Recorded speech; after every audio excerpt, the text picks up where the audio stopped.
Okey, baik. Assalamualaikum warahmatullahi wabarakatuh dan salam sejahtera bagi family BNB yang hadir. Terima kasih banyak-banyak. Rendah sangat pula mikrofon ni kali ni. Okey, hari ni kita akan ada Dr. Ed sekali. Waalaikumsalam Tuan Azam. Macam mana puasa okey ke? Okey, kita puasa steady. Kita puasa steady saja. Apa? Kalau ada soalan, silakan tanya soalan dekat ruangan komen ya. Tanyalah banyak-banyak, tak ada masalah pun. Okey. So hari ni topik kita mengenai histamin. Apa benda tu histamin? Sebab semua orang sekarang ni duk tanya. Saya duk cana histamin menyebabkan masalah ni. Histamin intolerance menyebabkan masalah vertigo, gastric, GERD, anxiety. Lah kali persoalan dia yang patutnya saya bagi tahu kat orang, apa benda histamin tu? Itu saja. Okey. So kalau minta share, minta share, minta like ya, apa live ni bagi banyak sikit orang boleh tengok baru semangat sikit lah Tok Bomoh ni nak bercakap. Kata orang tak ramai, Tok Bomoh ni segahan. Okay. So kita rasa ada tunggu lagi dalam masa 30 saat lah sebelum kita start. Tunggu 30 saat lagi. And then kita start teruslah untuk hari ini punya live. Punya live hari ni. Okay. Semua puasa okey ke? Ada problem dengan puasa ke? Kalau ada problem dengan puasa, beritahu nak. Kita ada berapa hari je nak puasa lagi. Ada hari ni, esok, tulat, tungking, buyung. Ada 5 hari saja lagi puasa. So, apa kalau tak boleh puasa tu beritahu lah no. Kita adjust bagi boleh sikit-sikit dapat ujung-ujung ni pun jadilah. Okay.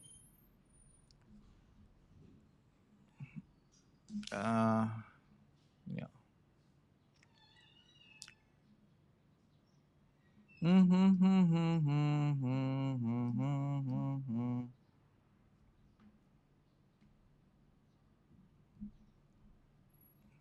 Okay, baik, kita start lah untuk kita punya topik hari ni. Topik hari ni kita adalah Allah.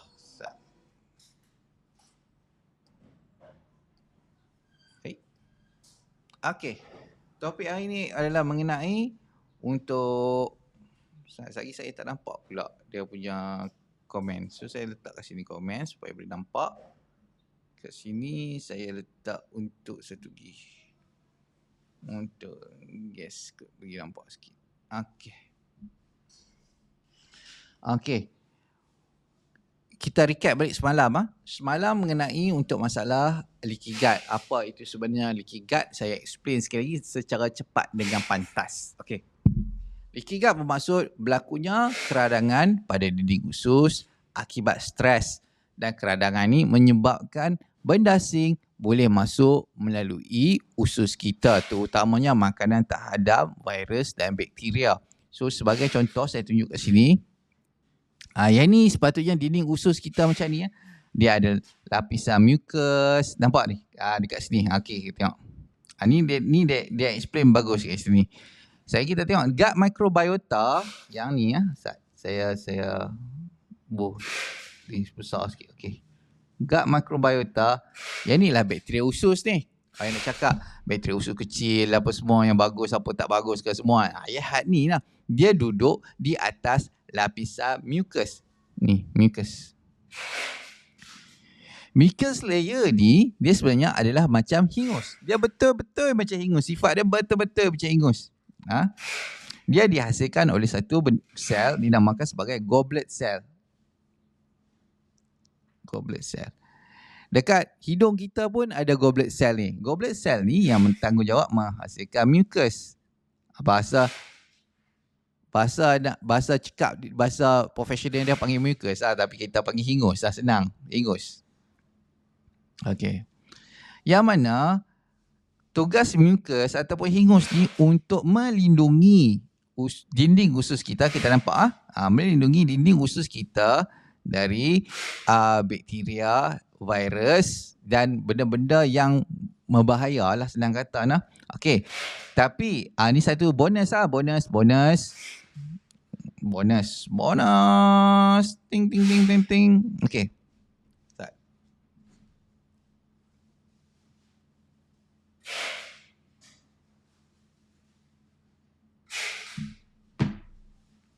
Okey. Bonus, kalau berlakunya bonus, dinding saya tengok mesej, saya lupa dah bonus tentang apa aku nak cerita tadi. Okey, apa? Bonus. Jika usus kita tak apa nak okey nah, kita ada masalah leaky gut, let's say kita ada masalah leaky gut. Okey. Penghasilan mucus kita ni akan jadi lebih banyak. Penghasilan mucus usus ni dia jadi banyak lagi. Okey. Sebab apa dia jadi banyak? Dia dia jadi macam orang sesama lah. Kalau orang kena penjangkitan macam virus ke apa kan, dia jadi sesama kan. Sama juga perkara yang sama berlaku dekat kita punya usus. Dia jadi mucus tu jadi banyak. Senang kata usus tu sesama. Untuk melindungi dinding usus kita daripada jangkitan lebih daripada jangkitan bakteria dan virus lepas tu. So, ada masa bila kita buang air besar, dia akan ikut keluar sekali tau. Ikut keluar sekali. Yang ni yang kita nampak macam lendir dekat kita punya najis. Dia sebenarnya adalah benda ni sajalah, mucus ni sajalah, tak ada apa pun lah. So jangan risaulah kalau buang air besar tu keluar macam hingus, macam lemak dekat kita punya usus tu, bukan lah, dia mucus saja. So selepas tu kita punya intestinal epithelium, iaitu dinding kita punya, dinding kepada sel perut kita lah, senang kata dinding perut kita. Yang ni goblet cell tu yang menghasilkan mucus. Lepas tu yang ni dia sepatutnya cerita detail lagi bawah ni. Kita punya tight junction barrier apa semua tu lah. So tak apa, kita tak cerita sampai situ. So bila berlakunya masalah leaky gut, berlakunya kerosakan dekat sini, dan berlakunya kalau kita detail lagi, dia berlaku bukaan lebih luas dekat sini antara dinding usus kita kecil, menyebabkan benda berdasing yang besar boleh masuk. Apa benda asing yang besar tu boleh masuk? Benda asing yang boleh masuk tu adalah bakteria dan virus. Selalunya lah bakteria yang masuk, bakteria, virus, dan juga makanan separah hadam. Separah hadam. Okey. Ataupun makanan tak cerna. Makanan tak cerna pun boleh kita guna juga. Tak cerna. Okey. Dia punya saiz besar. Benda ni saiz dia besar. Kalau macam saiz yang kecil sikit, yang kecil banyak, sama dia seperti macam asid amino kecil lagi, molekul asid amino, glukos, essential fatty acid. Okey. Semua ni kecil, saiz dia kecil. Yang ni kecil. Tapi ni saiz besar. Dia selalunya kalau tak ada masalah leaky gut, ini saja lalu tau. Yang ni saja lalu. Silap. Ni saja lalu. Tapi bila kita ada masalah leaky gut, ni pun boleh lalu sekali. Bakteria, virus, makanan separah hadam boleh lalu sekali. Okey. Dia lalu pergi mana? Dia lalu masuk ke dalam saluran darah kita. Usus kita ni, okey, saya explain lebih jelas lagi ya. Say usus kita macam ni ya. Zap. Okey, zap. Okey. Usus kita, kegunaan dia sebenarnya adalah untuk menapis. Dia macam filter lah. Senang kata dia umpama filter. Filter kepada benda asing. Dia hanya membenarkan fatty acid, asid amino, glukos daripada makanan yang telah dihadam dan dicerna sempurna masuk ke dalam kita punya saluran darah kat sini. Dia filter. Tapi kalau berlakunya masalah leaky gut, benda asing seperti bakteria, virus ataupun makanan separah hadam boleh masuk dekat sini. So bila masuk dekat sini sahaja, automatik dia akan masuk ke dalam kita punya saluran darah. Saluran darah. Sedang kata saluran darah lah. Saluran darah. So bila masuk saluran darah, mulalah berlaku pertempuran dekat sini. Mulalah berlaku pertempuran. Pertempuran antara kita punya benda yang masuk dengan benda yang bukan nak kata pertempuran, senang kata macam custom lah, senang kata custom. Custom. So, kalau macam fatty acid, acid amino, glukos ni benda yang sepatutnya boleh masuk, custom kata okey, lepas semua kad penalan, semua pasport lepas. Tapi kalau benda asing macam bakteria, virus, makanan separa hadam masuk, okey, kat sini memang dia tapis siap-siap lah nah. Dia tapis siap-siap. Lepas tu dia kata okey, benda-benda ni bahaya, kita kena attack, menyerang dia lah, kita kena serang dia. So, benda yang paling pertama sekali, dia akan benda pertama yang detect sekali makanan tak hadam, virus, bakteria ni adalah kita punya mast cell.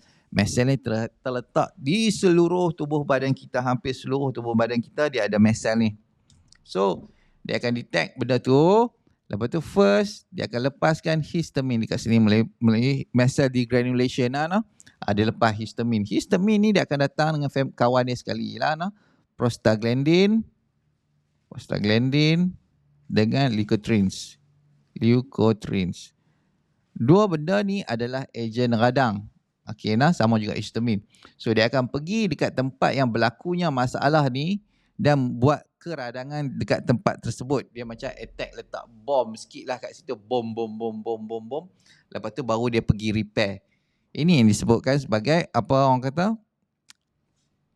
Sedang kata kalau dia jumpa benda yang tak sepatutnya masuk, dia akan attack benda tu dan tempat kejadian tu akan boleh jadi medan perang lah. Medan perang, dia luka sikit apa semua, sekian-sekian, dan baru dia akan repair balik. Macam itulah selalunya yang akan berlaku. Problem yang berlaku adalah bila kita kekurangan enzim diamine oksidase akibat berlakunya masalah leaky gut tersebut. So dekat sini dia tak dapat isyarat untuk berhenti berperang dekat situ lah, senang kata berhenti berperang. Dia akan hantar lagi bantuan, hantar lagi sampai kat situ, tempat itu dia jadi nanah lah. Jadi benda yang bukan-bukan lah kat situ. So yang ni yang disebut sebagai masalah histamine intolerance. Histamine intolerance. Maksudnya perang tu tak berhenti. Bila perang tak berhenti, dia menyebabkan berlakunya stres dan tempoh jangka masa yang panjang pada tubuh badan. Stres panjang lah, chronic stress.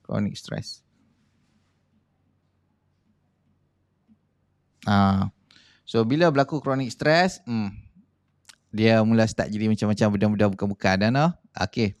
Dia akan start menyebabkan kerosakan pada dinding perut kita, dinding usus, terutama villi yang dekat sini. Kalau kita tengok detail lagi, dia ada bulu-bulu kecil ni, bulu kecil. Itu orang panggil villi. Ataupun microvilli. Dekat villi tu dia ada microvilli lagi. So dinding usus kita ni akan start osak. Dah ada masalah leaky gut, dia start osak lagi. Osak. So apa yang akan berlaku, kita akan kurang penghasilan enzim untuk nak menghadam makanan yang untuk nak hadam makanan yang kita masuk tu, kita nak hadam, lepas tu nak cerna dia tak boleh. Lepas tu kita akan ada masalah poor breakdown. Poor breakdown ni bermaksud susah untuk nak menguraikan essential fatty acid. Fatty acid lah.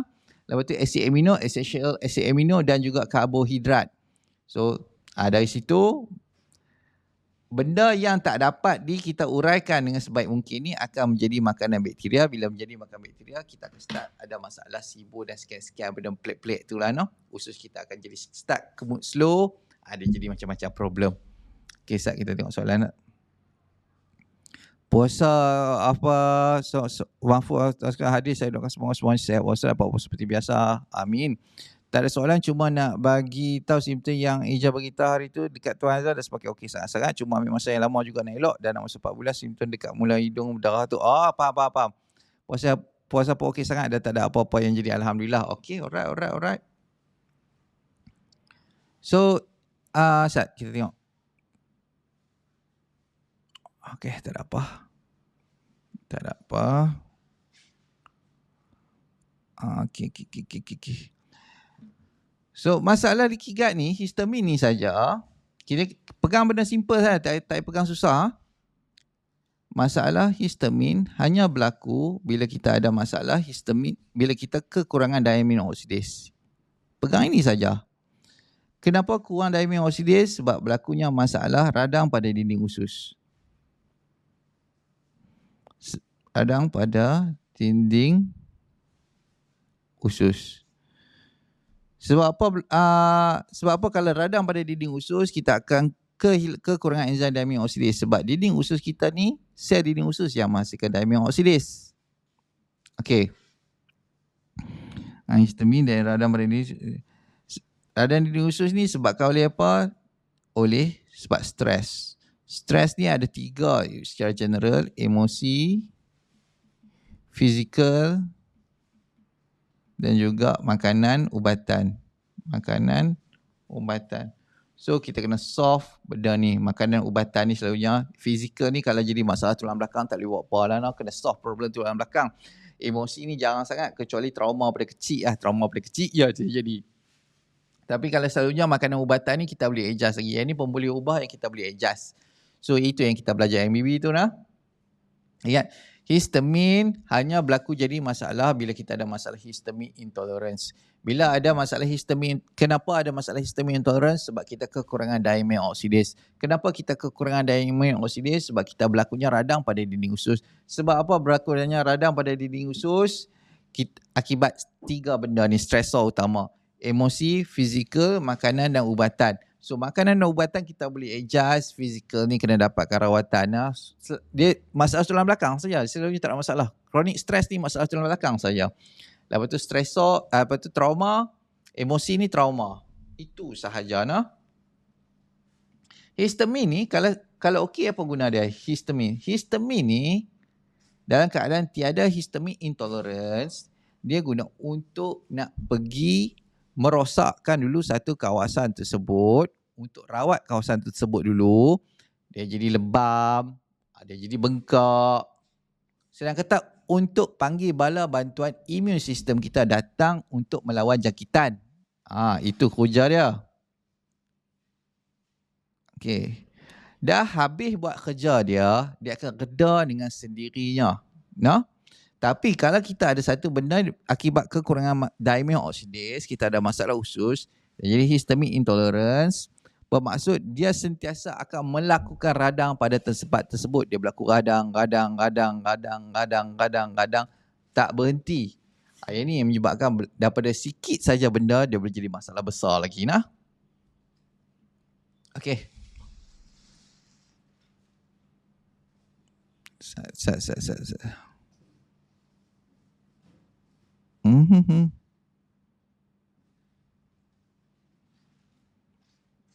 Okey.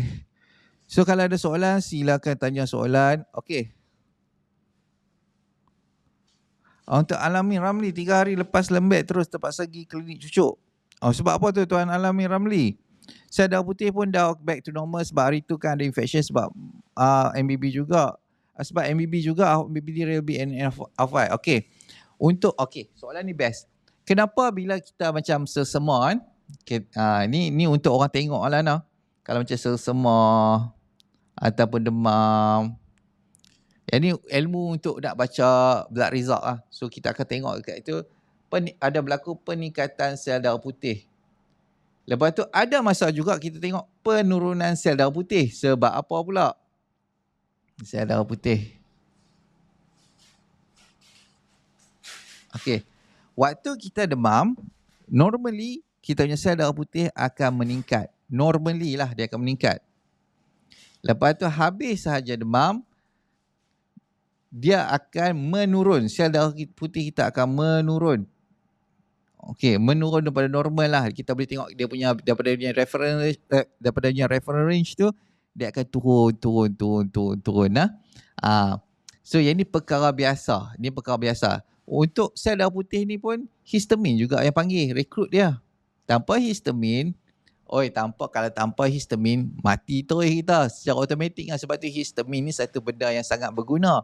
Problem dia kalau ada masalah histamin intolerance. Sebab kita ada masalah usus. So, pastikan kita bebas daripada masalah usus. Ya? Okey. Terpaksa pergi klinik cucuk. Oh, jadi tak ada tenaga tu. Ustaz.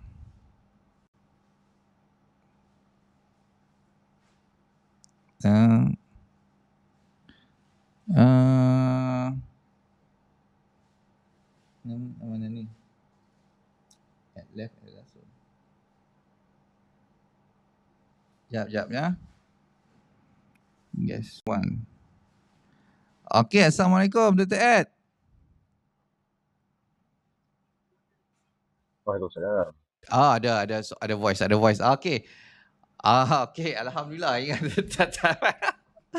Okey, baik. Untuk mengenai kita hari ini kita topik mengenai histamin ni. So apa Dr. Ed, cuba cerita sedikit sebanyak apa yang masalah apa benda yang penyakit yang selalu kita tak anggap apa benda tu disebabkan oleh masalah histamin.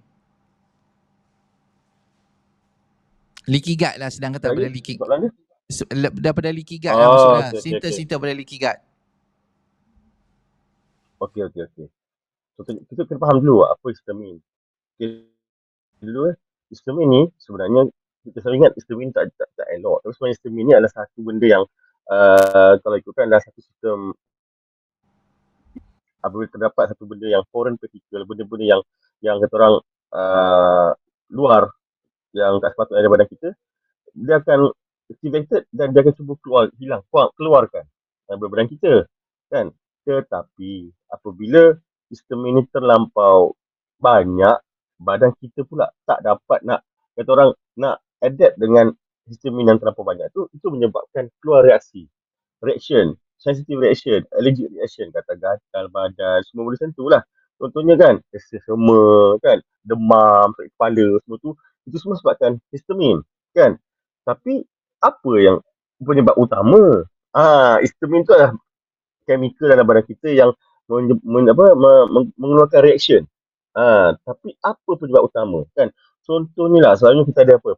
Contohnya kita ada masalah gatal-gatal badan, eczema ataupun demam, lemah badan kita ni, macam kalau saya rasa lemah, lesu kan, kepala selalu sakit kan, ataupun kadang-kadang kita rasa mual, nak muntah kan, memang sebab histamin intolerance lah kita panggil kan. Tapi apa penyebab utama dia? Itu apa yang menyebabkan dia adalah histamin tinggi, tapi apa menyebabkan histamin terlampau tinggi kan. Tapi kita selalu rawat simptom. Kalau pergi klinik, kita rawat simptom. Contohnya bagi ubat sesama, antihistamin, betul tak kan? Antihistamin kan. Lepas tu semua benda kita rawat simptom. Contohnya pula apa ni gastrik, bagi ubat antihistamin juga. Sebab histamin ni sebenarnya banyak fungsi dia. Sebenarnya kalau ikutkan fungsi histamin ni untuk otak kita dia bantu, untuk usus kita dia bantu, untuk kulit kita dia bantu kan, untuk paru-paru kita dia bantu sebenarnya. Tapi bila berlebihan dia menjadi reaction. Tetapi kan apa penyebab utamanya? Selalunya kita rawat, saya kata lah, di klinik rawat simptom kan, memang elok sekejap saja. Tapi lepas tu akan datang kena lagi kan. Contohnya kan, kalau kita ambil kira macam ni, pernah tak kita dengar orang kata kan, apa kita makan tu, orang yang banyak jerawat ni, banyak muka minyak ni, sebab dia makan kacang. Betul tak? Orang kata yang tu kan? Betul. Kacang. Okay. Kalau kita fikir balik logik ni apa yang kita makan tu, apa yang terjadi kat perut kita tu, dia manifest kat kulit kita. Betul tak? Ayat orang kata kan, bila kita makan kacang tu, mesti banyak jerawat keluar. So, sebenarnya ada betulnya juga orang tua kata sebenarnya.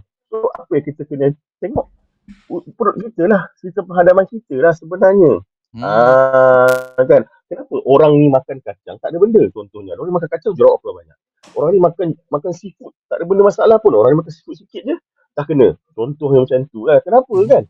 Apa beza dia dengan aku kan? Adakah sistem imun sistem aku tak elok? Tak, sebenarnya sistem penghadaman bermula dengan sistem penghadaman. Contohnya jugalah orang kata masalah eczema. Betul tak? Ah. Eczema kan? Sebab kan allergic. Ada benda allergic ni makan ni kan. Tapi Hmm. maksudnya betul tak? Allergic makanan. So sistem penghadaman kita lah benda utama. Ketahanan sistem penghadaman kita lah utama, yang paling utama berpunca Ah. masalah terjadi. So kalau kita kata ada Faham tak? masalah eczema, ada masalah kulit, ada masalah berkenaan allergic ni, boleh kita kata masalah berpunca pada masalah usus kot noh. Ataupun genetik pun Salah satu memainkan faktor. tak sebenarnya genetik mungkin memang faktor juga, tapi sebenarnya bagi saya sedikit. Kita kena faham bila dalam satu keluarga tu orang kata ni bapak dia pun ada resdung, anak mesti ada resdung. Mungkin tapi kita tengok juga pola pemakanan dia orang sama tak? Mungkin sama pola makanan. Kan cara pemakanan dia orang sama saja kat dalam keluarga kan. So apa yang cara bapak dia makan, anak dia makan cara macam tu juga. Mungkin itu menyebabkan perut dia pun tak berapa sihat. Betul tak? Sistem penghadaman tak berapa sihat. Genetik tu mungkin ada main peranan, tapi kita tak boleh salahkan genetik 100%. Kita kena tengok persekitaran dia macam mana, cara pemakanan macam mana, diet dia orang macam mana kan. Sebab bila yang satu family mesti hampir sama semuanya, cara pola pemakanan, persekitaran dia sama kan. So adalah keberangkilian benda jatuh ke anak dia juga. Anak dia pun kena juga. At the end disalahkan genetik 100%. Tak boleh juga macam tu kan. Tak boleh dah salahkan 100% genetik. Cuma kalau kita ubah pola makanan, mungkin bapak dia makan tak apa, makan dia makan benda-benda yang tak berapa sihat, duk makan fast food semua kan. Cuma kalau anak dia pun makan benda fast food, mesti dah apa yang bapak dia kena, dia kena. Cuba anak dia ubah cara makanan yang sihat, tak ada produce food, semua natural food, semua makanan yang kita orang dimasak di rumah betul-betul kan. Mungkin apa yang terjadi kat bapak dia, contoh resdung tu tak kena kat anak dia sebab dia ubah cara pemakanan dan pola pemakanan persekitaran dia. So boleh, benda tu genetik tu salah satu hal, tapi persekitaran tu, diet tu kita boleh ubah. Persekitaran Sebenarnya diet noh. tu. Sebab apapun pun kalau kita ikut dalam Quran, memang tulis pun apa yang kita makan itu yang kita akan jadi. Contohnya itulah kan. Kalau kita makan sihat, alhamdulillah tubuh badan kita sihat. Semua bermula dengan perut kita. Bila perut kita, apa kita masukkan perut kita sihat, benda sihat, darah kita akan sihat, atau badan sihat. Itu dah memang Quran pun. So kita kena faham juga kalau kita makan benda tak sihat, so dia akan manifest kat tempat lain lah. Contohnya kita makan histamin. Histamin ni keluarkan reaction berlebihan kan, disebabkan makanan tak sihat tu, perut kita tak sihat. Bila perut kita tak sihat, mungkin terjadi macam leaky gut. Dan leaky gut tu banyaklah benda-benda yang tak sihat, yang tak sepatutnya diserap, kita serap. Dan histamin tu memain peranan. Dia nampak je foreign body yang tak patut ada dalam badan kita, dia activate masa, dia activate semua benda. So bila histamin terlampau tinggi, badan kita react, keluarkan side effect dia. Contohnya gatal-gatal. Kalau kat perut kita dia akan keluarkan banyak lagi jus lagi. So kita rasa macam apa sebab gastrik ke? Kalau benda tu kat kulit kita rasa gatal-gatal, allergic reaction, eczema. Kalau kat paru-paru pula kita akan rasa susah nafas. Dia akan buat kita sesak nafas. Sebab tu yang orang ada masalah leaky gut ni, dia ada satu masa dia rasa macam semput nafas, susah nak nafas. Kalau dia trigger. Alah. Sebab histamin ni berada di hampir semua organ-organ besar. Okey. Tentu. Yang mast cell ni berada hampir di semua organ-organ tubuh badan kita lah, no? Yang mana kalau dia trigger dia dalam darah kita. Dia boleh travel dalam kita punya darah sekali. Okey, baik. Okey, so kita pergi satu benda apa yang ni kita untuk nak explain. Doktor nampak apa saya tulis ni ke tak nampak? Tak nampak. Tak nampak. Okey, tak apa. Okey, histamin ni antara sifat dia. Okey, sebelum tu saya jawab soalan dulu.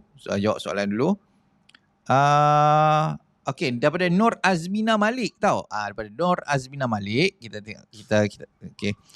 Salam Tuan Azan dan doktor. Maaf nak tanya tips balik raya. Balik raya. Saya berdebar nak balik raya ni, nak naik ATS. Ada tips tak nak bagi tenang dan cool naik kenderaan awam? Saya fikir kereta api, lalu dalam hutan, jauh dari hospital, ramai orang, harap-harap boleh bagi tips. Terima kasih. Okey, baik. Sebelum tu saya bagi pendapat saya dulu untuk mengenai hal ni. Sebab ramai dah orang yang ada masalah macam ni, dia minta tips kat saya. Dia macam ni. Antara dia untuk orang yang ada masalah gastric gut anxiety ni, kalau bab travel ni, problem dia, okey dah, saya tu problem dia. Dia ada masalah dengan hilang kebolehan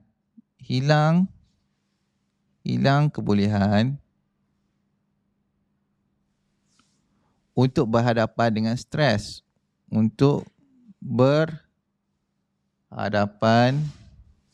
stres. So apa kejadahnya stres bila naik kereta api kenderaan ni? Stresnya adalah dari segi getaran, getaran iaitu panggil vibration. Satu lagi noise, bising. Dua benda ni antara punca mengapa bila orang yang mengalami masalah gastric gut anxiety, dia trigger bila naik kenderaan dalam tempoh jangka masa yang agak panjang. Bunyi dah alarm. Agak panjang. Okey. Sebab apa dia hilang kebolehan untuk berhadapan dengan stres? Perlu tahu, histamine intolerance. Ni jalan dia Histamine intolerance menyebabkan keradangan pada hypothalamus. Hypothalamus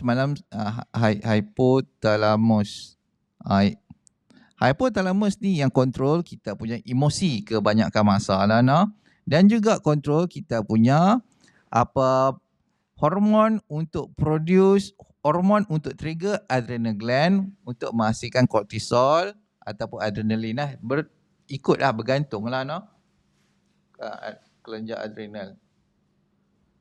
Okey. So bila berlakunya radang pada hypothalamus, bermaksud dia automatik akan berlaku gangguan pada HPA axis, hypothalamic pituitary adrenal axis. Kita ada sedikit problem untuk trigger kita punya kelenjar adrenal, menyebabkan kita berlaku gangguan penghasilan kortisol, yang gangguan pada maksud kortisol kita start jadi drop. Lepas tu kita akan start depending dengan adrenalin. Okey. So bila kita naik satu kenderaan yang ada dia vibrate lebih sikit, dengan bising lebih sikit dan tempoh jangka masa agak panjang, akibat kita ada masalah histamine intolerance, menyebabkan keradangan pada hypothalamus, menyebabkan berlakunya gangguan pada hypothalamic pituitary adrenal axis, kita akan ada masalah untuk menghasilkan kortisol dan kita akan berlaku dependency dengan adrenalin untuk berhadapan dengan stres. So tahu, adrenalin ni dia memang akan trigger jantung jadi laju. Dan kita tahu, bila kita ada masalah gangguan pada HPA axis, adrenaline boleh trigger secondary histamine release.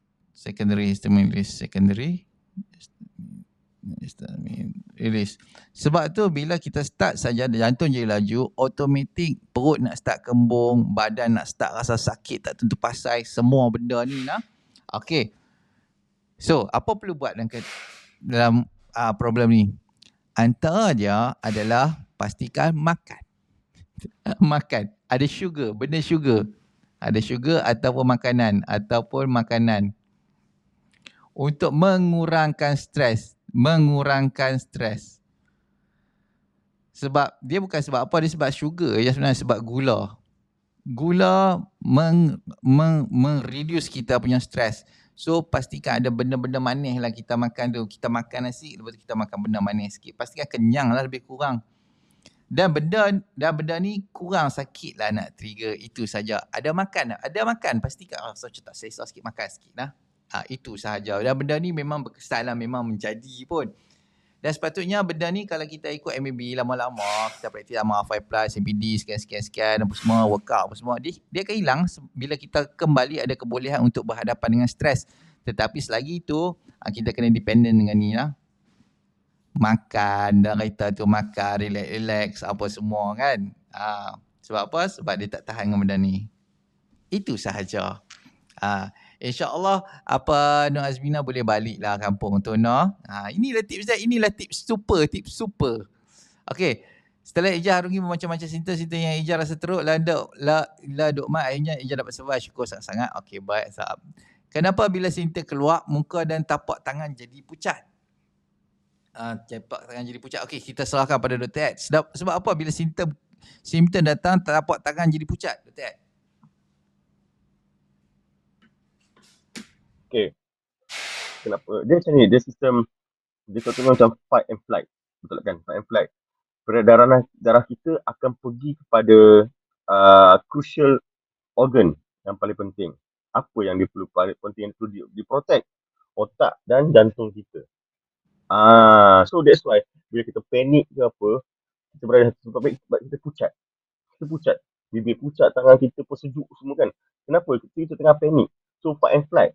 So dia akan pergi protect, peredaran darah kita akan pergi utamakan organ-organ yang paling penting, otak kita dan jantung kita. That's why. So dia punya secara mudah lah sebab kita berada dalam fight and flight kan. Betul, dia punya penjelasan kenapa kita jadi pusat. Okey, baik. Memang tepat Dr. Ed explain tadi. Okey, bila kita rasa dalam keadaan takut, kita masuk mode fight or flight macam Dr. Ed maklumkan tadi, darah kita ni dia akan pergi dekat crucial organ. Dia akan pergi dekat otak, dia akan pergi dekat jantung. Dua benda ni untuk memastikan kita boleh terus hidup. Dua benda ni paling penting sekali. Dan waktu tu dia akan sebab nak buat benda tu, dia akan cut off kita punya bekalan saraf dan darah pada tangan, penghadaman, pinggang ke bawah. Pinggang maksudnya kat segala kaki lah. So automatik bila kita kekurangan blood circulation pada kita punya tangan ni, dia akan nak rasa jadi sejuk. Dia akan nak rasa jadi sejuk. Lepas tu sebab kurang darah, dia jadi pucat lah. Itu sahaja. So antara tips dia yang saya boleh bagi tahu adalah minum air, urut bagi sendawa sampai nafas rasa lawas. Lepas tu kita tengok dia ada start ada colour balik tak? Selalunya ke colour balik lah, no? Sebab badan dah hilang stres lah. Ataupun makan terus confirm merah. Okey, baik. Kalau start nak simptom dan train tu makan gula atau minum air manis sikit boleh lah ya. Okey, baik. Tiga. Macam tu cara je makan lah. Tapi dalam train ETS ni makannya selalu ngaut. So prepare lah bekal. Makanan-makanan yang best sikit kan. Tidak kena makan Maggi. Jawab dia dalam train tu. Tak sedap. Train ETS tak sedap makannya. Okey, baik. Kita tengok soalan. Kalau ada soalan, silakan tanya soalan. Satu lagi untuk apa? Okey, sifat histamin. Sifat histamin. Antara sifat histamin, dia yang ni dia boleh increase vesicular permeability. Bermaksud increase vesicular permeability ni adalah histamin ni. Okey, histamin ni dia boleh lebarkan saluran darah. Okey, so kata saluran darah kita macam ni saja kan. Okey, dia boleh besarkan, lebarkan lagi. Okey, untuk bagi darah tu lagi laju lalu. Ni sifat histamin tau. Dia dua sifat utama dia kalau untuk orang masalah histamin intolerance ni, ingat histamin boleh membesarkan saluran darah. Dan ini juga menjawab kenapa berlakunya masalah tekanan darah rendah. Walaupun tengah relax, tak ada pasal, untuk orang ada masalah histamin intolerance ni, tekanan darah dia akan jadi rendah saja. Sebab masalah ni, bila saluran darah tu lebar, dia punya automatik, dia punya tekanan darah tu akan jadi rendah, nadi dia tu laju sikit. Okay. So, histamin juga meningkatkan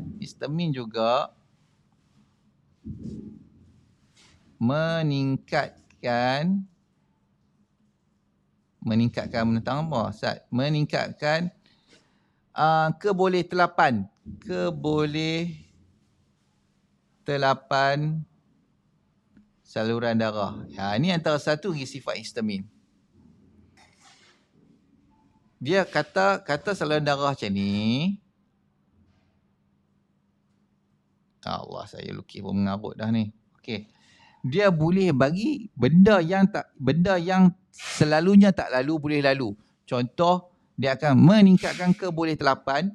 Dia buka lah sikit lah antara kita punya saluran darah tu punya sel untuk bagi sel darah putih boleh masuk, air boleh masuk. Yang ni yang start jadi bengkak, lepas tu nak jadi nanah ke apa semua kan, nak naik nak naik timbul-timbul kat kulit tu kan, nak naik gegatar tu kan. Yang ni lah dia, sebab sifat histamin ni lah dia boleh meningkatkan keboleh-telapan saluran darah. So kalau combine dua benda ni, dia memang create havoc lah kalau kita ada masalah histamine intolerance. Sebagai contoh, histamin membesarkan saluran darah. Yang ni kan selalu orang ada masalah histamine intolerance ni, dia ngadu. Ngadu kata badan dia rasa panas. Badan rasa panas, kulit dia rasa panas, macam demam. Kulit panas. Rasa macam demam, tapi tak demam pun. Sebab apa? Dia check suhu, pakai termometer yang 3, okey 36.8 something, okey. Tak demam pun, normal saja ni kan. Tapi rasa badan ni memang rasa macam demam. Dia disebabkan histamin, dia pergi dekat kita punya saluran bawah permukaan kulit, dia membesarkan saluran darah bawah permukaan kulit ni kan, kapilari darah ni. Dan heat tu sendiri, darah tu sendiri dia bawa haba. Benda ni dia tak berlaku dalam keadaan cemas, dia berlaku dalam keadaan relax saja berlaku. Kalau dia cemas sikit, dia rasa macam dah trigger sikit kan, automatik badan akan start jadi sejuk balik. Itu orang kata demam sejuk, demam panas sejuk tu. Okey. Tengku Muhammad Alip, kalau angin banyak okey ambil Semiticon atau Charcoal? Kalau angin banyak sangat ambil Semiticon. Pendapat Dr. Ed macam mana Dr. Ed? Kalau angin terlampau banyak. Kalau saya, bila angin, contohnya angin terlampau banyak, ini buat kita senak kan, senak perut kan, saya memang, kalau saya ambil Semiticon. Memang kalau pergi hospital, klinik, Charcoal kan. Tapi kalau saya lebih suka bagi Semiticon lah. Kuplaton, saya pergi ambil Kuplaton dulu saya kata.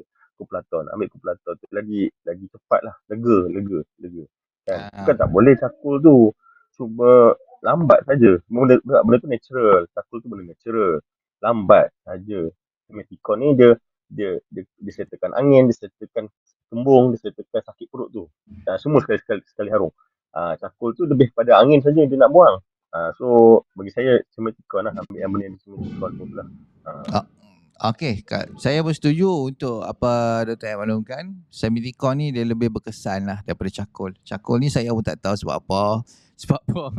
Ni rasa macam tak ada function pun selama ni. Saya setuju untuk kita pun dulu diajar kalau cek beret ke apa tu bagi Charcoal. Tapi saya macam kenapa Charcoal kan? Tapi saya tak bagi Charcoal, saya bagi ubat lain.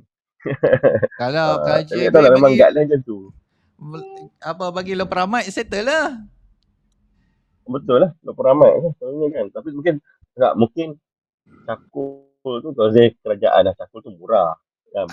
Murah tu. So that's why dia utamakan first line ubat bagi Charcoal. Ubat lain mahal kan. First line kita bagi PCKT on. PCKT on. Itu memang jalan juga tu. Yang tu kalau tak berjaya tu baru kita bubur loperamide. Okey, baik.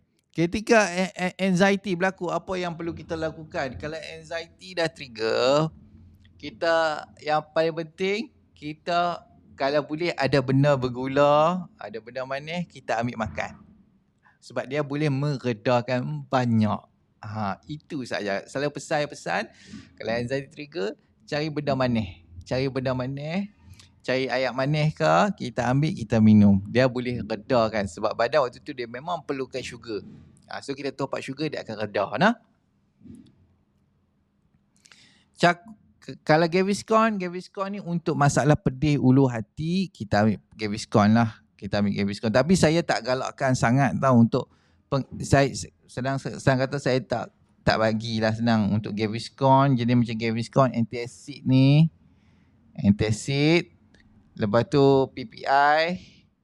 PPI ni proton pump inhibitor, macam contoh pantoprazole, omeprazole. Lepas tu satu lagi PCAB, potassium competitive acid blocker. Yang ni benda lebih kurang lah macam PPI, tapi dia canggih lagi ya, acid blocker. Okay. So yang ni saya tak galakkan ambil sebab dia boleh merosakkan kita punya digestion dengan lebih teruk. So saya tak galakkan ambil. Cuma ambil bila keadaan terlampau teruk sahaja, kita rasa oi tak boleh belah dah ni, baru kita ambil. Baru kita ambil. Tapi kalau sekadar boleh maintain lagi, boleh tahan lagi biasa-biasa saja, kita jangan ambil. Kalau tidak, teruk jadi. Dia kalau kita dah jadikan benda ni sebagai habit, dia akan jadi macam domino effect lah. Jadi sakit tu, sakit ni, sakit tu. Lepas tu kita start ambil ubat lain pula untuk tutup simptom tu. Lepas tu dah tutup simptom tu, simptom lain pula muncul. Lepas tu lah kali sedap tak sedap, rumah kita tu satu amari tu dah penuh segala jenis ubat, segala jenis suplemen. Sedap tak sedap, benda tu akan jadi. So kita tak maulah. Okay. So kalau orang dah advance, boleh ke minum air isotonic macam 100% boleh. Dia bukan advance pun ni, tahap intermediate pun dah boleh dah. Bila kita dah start mula exercise, kita dah start mula buat otot, minum air isotonic ni boleh, tak ada masalah.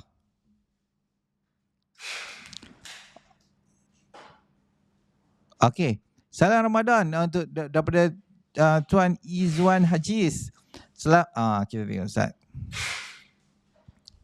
Salam Ramadan, Tuan Azwan dan Dr. Ed. Saya mengalami masalah panas dan pedih pada satu tempat atau satu spot saja, iaitu di belakang badan, poin di antara belikat dan tulang belakang.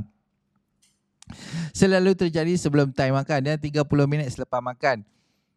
Kadang-kadang jadi selepas melakukan aktiviti. Apakah puncanya? Okey, so pendapat Dr. Ed apa untuk masalah ni?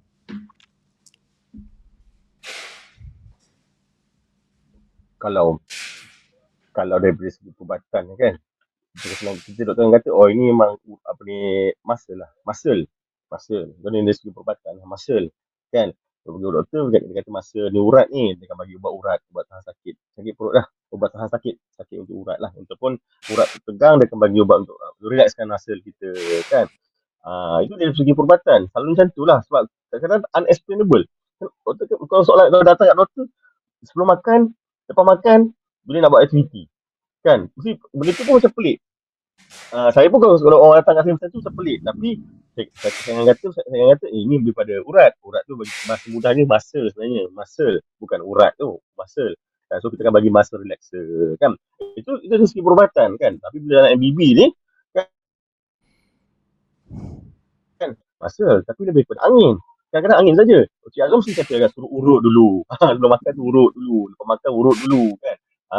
Itu beza dia. Kalau jumpa doktor, dia akan fikir urat. So dia bagi mudah, bagi muscle relaxer, obat tahan sakit. Tapi bila benda tu jadi, dia memang efek sekejap. Tapi obat tu punya efek pada perut kita pula. So kalau sentiasa terjadi, dah makan obat jadi nasihat Encik Azwan kan, ni pula angin cuba dulu kan sebelum makan tu, InsyaAllah dia akan kurang kan. Macam ni Encik Azwan, okey rasanya? Okey, baik. Kalau macam bagi saya, dia macam ni dia perlu tahu, kalau ada masalah histamine intolerance, dalam tempoh jangka masa yang panjang, dia boleh sensitize kita punya, memang sensitize pun dia histamine intolerance kronik. Tempoh masa panjang, dia boleh sensitize kita punya muscle, kawasan tu, muscle yang kita punya nerve lah, kita punya nerve sesuatu kawasan tu.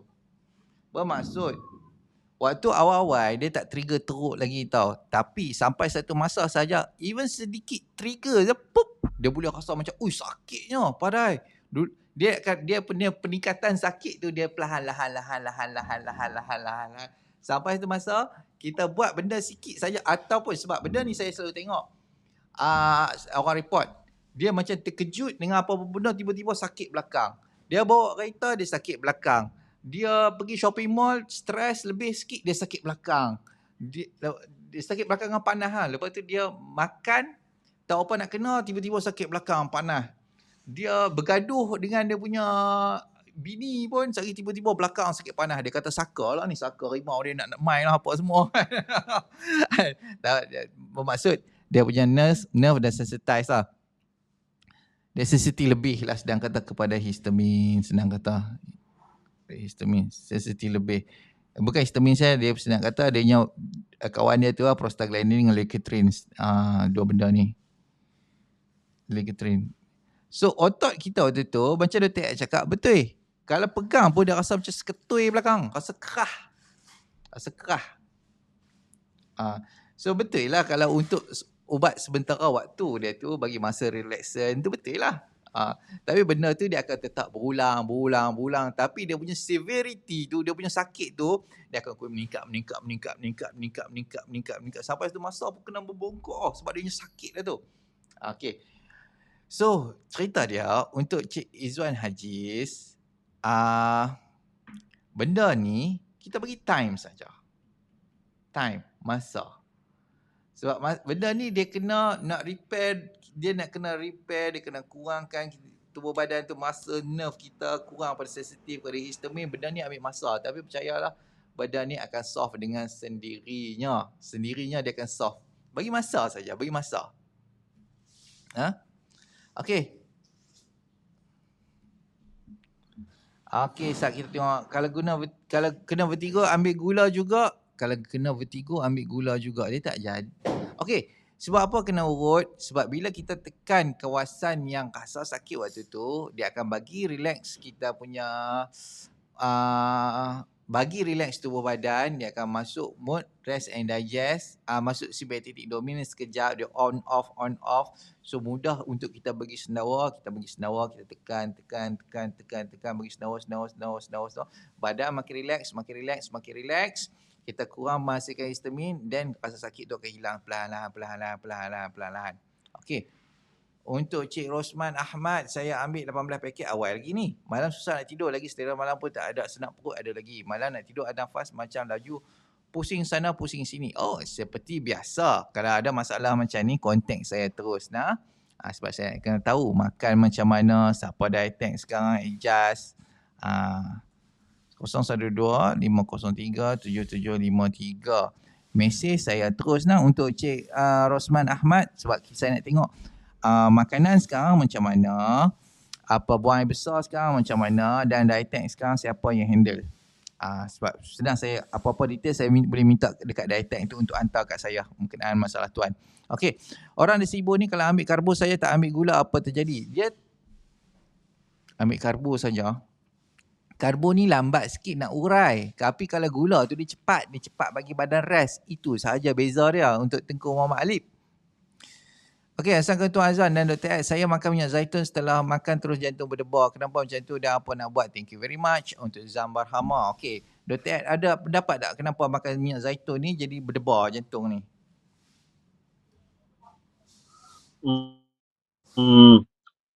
Mungkin first time makan kot kan. Bagi saya first time makan kan. Mungkin benda tu satu benda yang badan jadi agak MBB ada masalah penghadaman kan, dia tak pernah ada. So bila dia makan tu histamin dia naik. Histamin dia naik. Kan histamin dia activated. Sebab dia nak dia tengok benda tu benda yang foreign body yang dia tak biasa. So bila histamin ni macam level tinggi, so dia keluarlah all the reaction. Salah satunya jantung lagi laju semua kan. Tapi sebenarnya bagi saya itu sifat sementara, kan. Kalau nak ambil juga olive oil ni, cuba slowly. Jangan terus makan setiap hari kan. Makan seminggu sekali dulu, atau seminggu 2 kali dulu. Kan slowly introduce perlahan-lahan. Sebab perut tak sama kan. Bukannya tak boleh, tapi ada rakan bibi yang tak boleh ambil pun olive oil. Kan memang olive oil ni makanan sunnah memang sihat, tapi ada rakan bibi yang tak boleh, perut dia tak boleh terima, tak cukup kuat nak ambil lagi olive oil. Tapi kalau nak juga, slowly. Ambil sikit-sikit. Ambil dos sikit, seminggu sekali dulu. Slowly introduce. Sebab perut kita nak biasakan perut kita. Ataupun, betulkan perut dulu.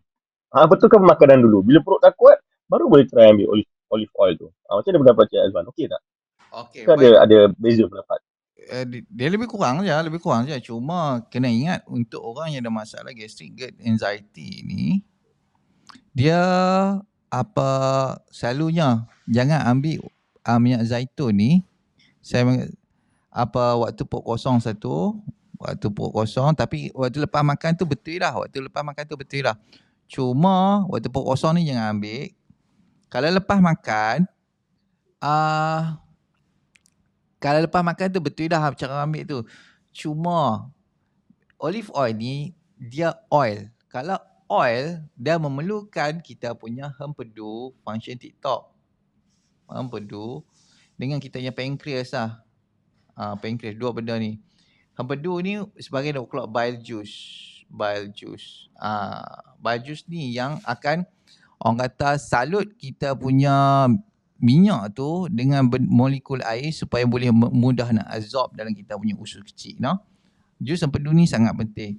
Kalau untuk orang yang masalah GGA, hempedu dia ni agak kurang function. Sebab dia bila dah proses makanan tu, proses semua, dia nak turunkan, rendahkan acidity, betul-betul asid untuk nak trigger jus hempedu tu bila turun kepada 2/6. Okey, contoh saya lukis macam ni lah. Okey, duduk macam ni. Okey, ni kata permulaan usus kecil ni 2/6. Okey. Waktu makanan tu dah habis proses dekat perut, dah habis proses dah. Bila turun ke sini, dia punya acidity kena dalam 1 ke 1.5 lah selalunya. Betul-betul acidic. Untuk trigger 2/6 ni, hantar isyarat kepada kita punya hempedu ini untuk tembak, ni kata pankreas untuk tembak ke kita punya usus kecil ni. Tapi kalau kita punya pH agak tinggi, dalam 1.5 ke atas, waktu turun kepada kita punya perut usus kecil ni, dia tak boleh boleh trigger hempedu tu, kita akan mengalami kekurangan jus hempedu. Kita tak boleh nak menguraikan elok minyak zaitun ni. Apa yang akan berlaku, dia macam Dr. Ed cakap, dia akan jadi saiz besar. Benda tu kalau kita dalam salah likat, dia boleh masuk kat secelah tu dan badan akan detect ni sebagai foreign body. So kita punya mast cell kita akan activate, dia akan hasilkan histamin, dia akan buat terus jadi apa macam Tuan Zam alami tu, terus jantung jadi berdebar. So limit kalau nak makan minyak zaitun ni, cara yang paling elok, introduce perlahan-lahan ke dalam kita punya diet. Tambah sikit-sikit ikut kita punya simptom, based on system. Dia macam makan cili juga tau. Nak introduce pedas dalam kita punya diet, dia introduce perlahan-lahan based on kita punya diet. Macam tu cara yang paling baik sekali. Okay. Sekarang Tuan Azhar, macam mana lebih baik minum Hafaz sebelum sahur ke atau sebelum tidur malam? Bagi saya sebelum tidur malam, sebab sahur tu kita nak makan nasi.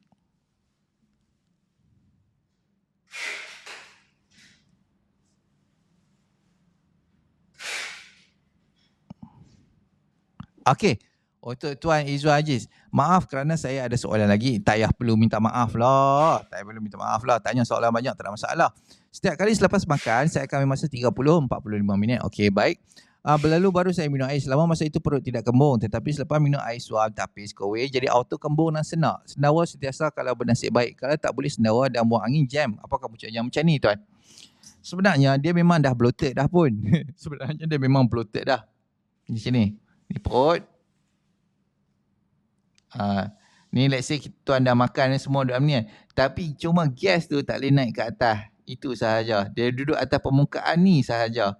So bila Tuan minum air, dia mengurangkan surface tension atas permukaan perut, isi perut Tuan ni. Then baru gas tu boleh terlepas ke atas. Sebab tu Tuan rasa macam perut tu beranginan, bloated, no? Itu sahaja. So Tuan waktu ni memang kena bagi sendawa lepas. Itu sahaja. Dia bukan kaitan air suam ke apa ke, tak. Cuma bila kita minum air tu, dia mengurangkan surface tension dekat kita punya perut tu, membolehkan gas tu naik ke atas dan kita jadi sendawa. Itu sahaja. Dan dia memang betul pun, cara dia memang kena buat macam tu pun. Kalau tidak, jadi lagi teruk. Betul lah. Apa? Cara tuan buat tu betul lah. Dia tak ada masalah pun dekat situ nah. Okey, untuk Saiful Musli. Okey. Tak nampak skrin. Saya dulu lukis seorang-seorang. Macam ni rupanya. Okey, ni perut. Okey. Lepas tu dia kata ada gas kat sini, gas bubble, tapi dia terperangkap dekat atas permukaan perut ni, dia tak boleh naik atas. Tapi bila tuan minum saja, dia mengurangkan tension atas permukaan perut kita tu, membolehkan gas terlepas naik ke atas. Lepas tu mula kita nak start sendawa. Dan bila kita berlaku penambahan liquid ataupun cecair dekat kita punya perut, automatik LES kita akan relax. LES kita akan relax, membolehkan kita sendawa. Itu saja. Tapi cara tuan tu buat betul lah, tak ada masalah pun. Buat macam tu sahaja. Nah? Gas ni memang kena bagi keluar. Kalau tidak, selagi dia tak keluar, selagi itulah problem. Nah? Okey, untuk Tuan Saiful Musli, ni soalan kepada Dr. Ed. Domperidone, apa fungsinya?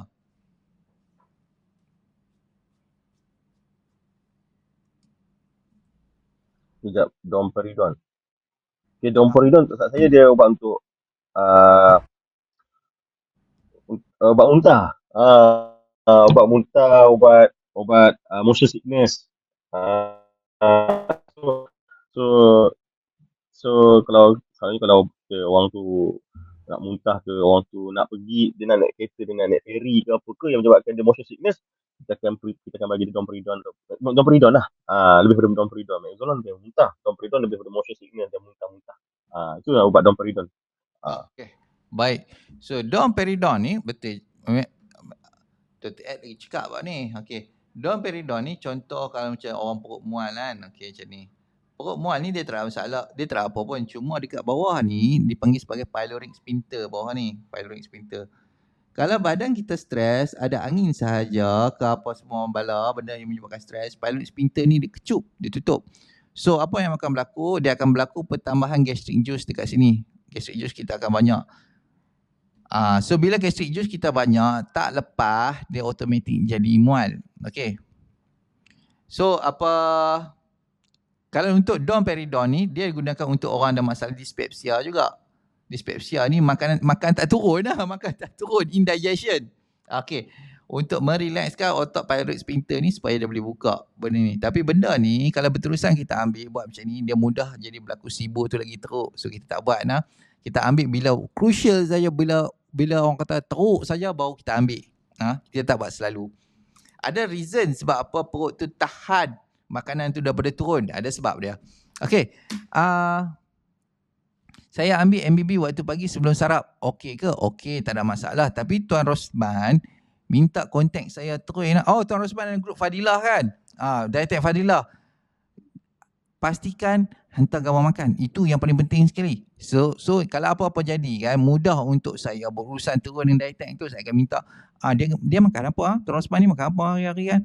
So daripada situ kita boleh tengok makan, rupanya dia tak boleh makan ni lagi, tak boleh makan lagi. Kita akan repair, adjust makan ikut condition tuan. So mudah macam tu. Tak apa, nanti kontak saya terus. Okey, Tengku Muhammad Alif, kalau makan tanpa ada selera boleh jadi angin ke? Okey. Ni bateri saya nak habis, so yang ni soalan lah. Okay. Allah, perut ni alien sungguh. Okay. Makan tak ada selera, bermaksud dia selera ni dia cephalic face. Dan makanan cephalic face. Ni nombor satu. Nombor dua, gastroface. Fasta gastro. Nombor tiga, intestinal face.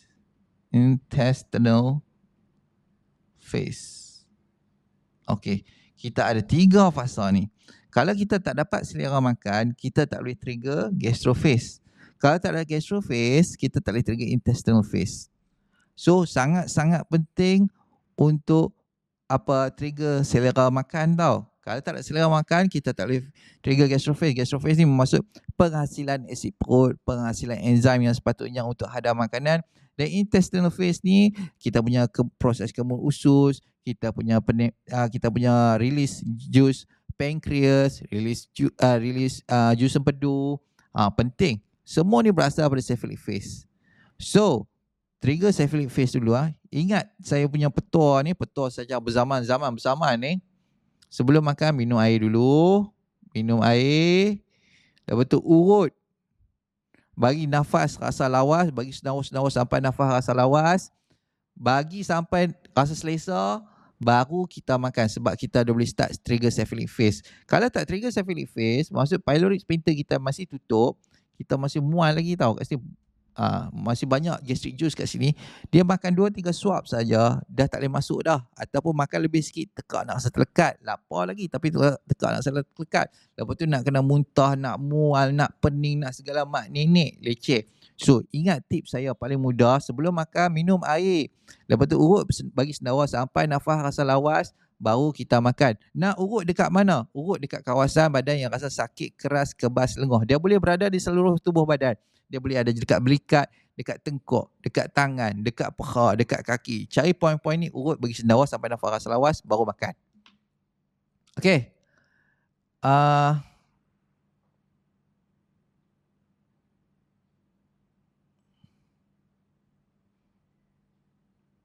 Okay, satu ada doktor kata alhamdulillah agak uji, tapi timbul pula masalah tiap makan telur sotong daging alergik. Telur sotong daging alergik, timbul gegatan terutama telur kuning.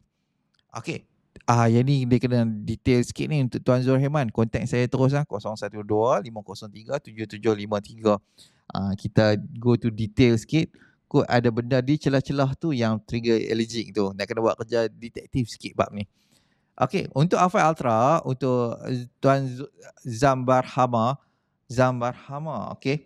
Boleh test, tak ada masalah, tapi pastikan ada half plus sekali ya, sebab kita kena alang-alang awal-awal tu nak bagi dia rasi, kita kena buat selang-seli sampai dia okey. Kalau dia okey sungguh Alpha Ultra ni.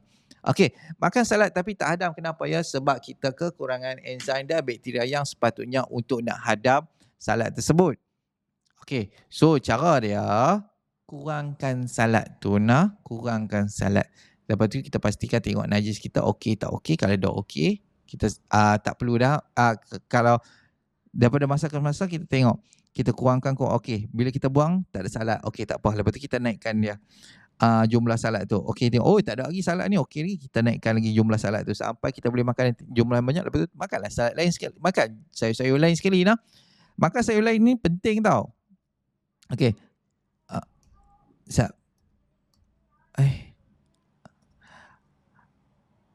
Makan sayur lain ni penting tau untuk mempelbagaikan kita punya bakteria usus. Kalau kita fokus kepada satu jenis salad sahaja, satu jenis tumbuhan, satu jenis buah saja, ataupun satu jenis makanan saja, kita kekurangan kepelbagaian bakteria usus. So penting untuk kita sentiasa intro makanan baru. Dan setiap kali kita intro makanan baru, kemungkinan akan berlakunya masalah allergic reaction dan sekian-sekian. Tak apa, kita rest dulu pada makanan tu 2-3 hari, bagi reda dulu, dan baru kita akan ambil balik Okay. So, bateri saya nak habis sangat-sangat dah ni. Okay, saya ucapkan terima kasih banyak kepada yang sudi hadir dalam live saya ni. Terima kasih banyak-banyak. Dan ini adalah live terakhir sebelum raya lah, sebab saya balik raya Sabtu ni dah. So saya ucapkan selamat Hari Raya semua family MBB. Lepas raya ni kita on seperti biasa kembali Tapi kalau mesej-mesej semua WhatsApp, saya sentiasa akan ada dekat situ. Okey, baik. Terima kasih semua. Terima kasih Dr. Ed. Assalamualaikum warahmatullahi wabarakatuh.